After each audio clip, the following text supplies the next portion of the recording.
would ask that you sort of participate in screening programs.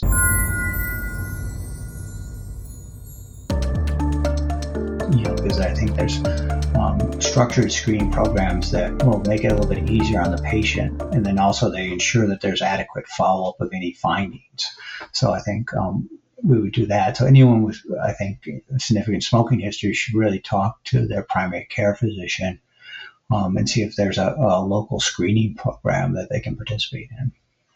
The other, in regards to screening, in the U.S., we're somewhat restricted by reimbursement, and you need a fixed number of PAC years, quit within a certain number of years, and an age range. But it's become pretty clear that these sort of criteria do exclude some patients that are at higher risk for lung cancer, and so the criteria are not perfect. There's a speculation on my part, but I think we're going to really move to more country or region-specific guidelines for CT screening. I will say in my country, the participation rate is very low with screening, and only a minority of patients who are eligible to participate. And I think that's one of the barriers that we have to sort of address, that if this is an effective test, how can we make sure people get it and without a minimal number of barriers?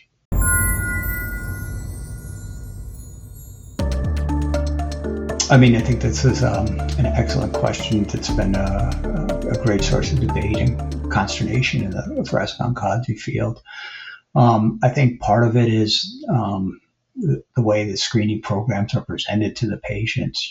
This has a mortality benefit, and if you say like this can, it can improve your survival and early detection, saves lives, it helps. I think that there previously, I think some of the recommendations, at least in the U.S., were sort of hedged or were sort of uncertain. But I think recommendations are pretty clear, and I think when they talk to them, the other thing is that I think many of these local hospitals as well as academic hospitals have screening programs that make it a little bit simpler for referring physicians to refer to and patients to participate in. At this point, and importantly, it's annual CT screening, and so it is not frequent testing or other aspects to this. And so I think, some patients may live in rural areas or areas where there's, there's obviously socioeconomic differences, and sometimes they may not have access to screening programs or one that's readily available, and that's sort of a societal problem.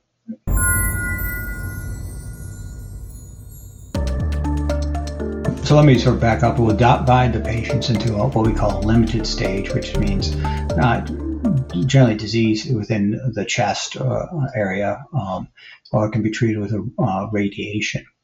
And then extensive stage are patients who have the disease has spread to what we call pleural effusion, or the fluid around the lungs or outside the chest where they have metastasis. So I'm going to break this conversation down into two parts. The limited stage is potentially curable, and it's cured with a combination of chemotherapy and radiation therapy, and generally followed by immunotherapy. And some of the long-term survival rates are improving dramatically in that setting. The extensive stage, or the metastatic stage, would be another terminology that's used. Generally, those patients will get treated with a chemoimmunotherapy, but the benefits are more modest. And it's not a curative setting. We may have some patients live 3, 4, 5 years, but it's not really, we don't think of these patients as curative. There are a number of new therapies coming out, binds the immune cell to the small cell cancer cell, and that's shown some responses in previously treated patients. And we're hoping to move that up into earlier stage and earlier use, because generally our therapies get better the earlier we use them. And then there's a whole group of drugs called antibody drug conjugates. When I describe these as sort of targeted delivery of chemotherapy, where they have a protein that can bind to the small cell lung cancer and deliver the chemotherapy more directly. And what we call phase 2 trials, or mid trials, these have shown promising efficacy. So I think we are making progress in both the limited and the extensive stage patients.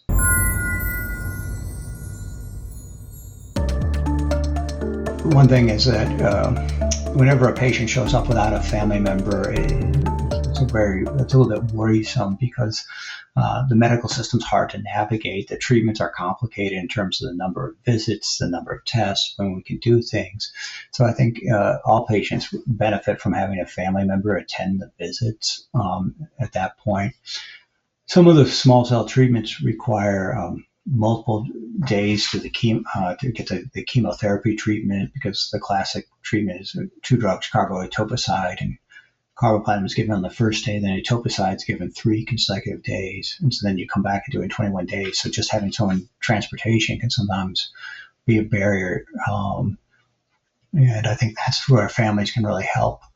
And also, I think the other thing we try and talk to family members about is when to call the doctor. Like if you're having persistent nausea or vomiting during treatment, fever, other problems, that you should call us. And most of the oncologists can get you in pretty soon to see if there's like a concerning symptom related to treatment-related side effects.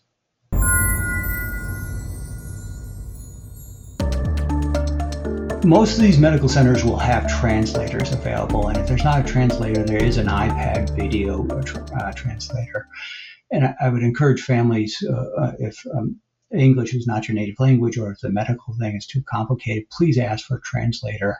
And then we have a system in our Epic is our thing, and they can flag them so that we can make sure that they're ordered. I don't want anyone to be inhibited about asking for a translator. I think that's a big emphasis, I think, at our center and many, that to make sure the communication's good.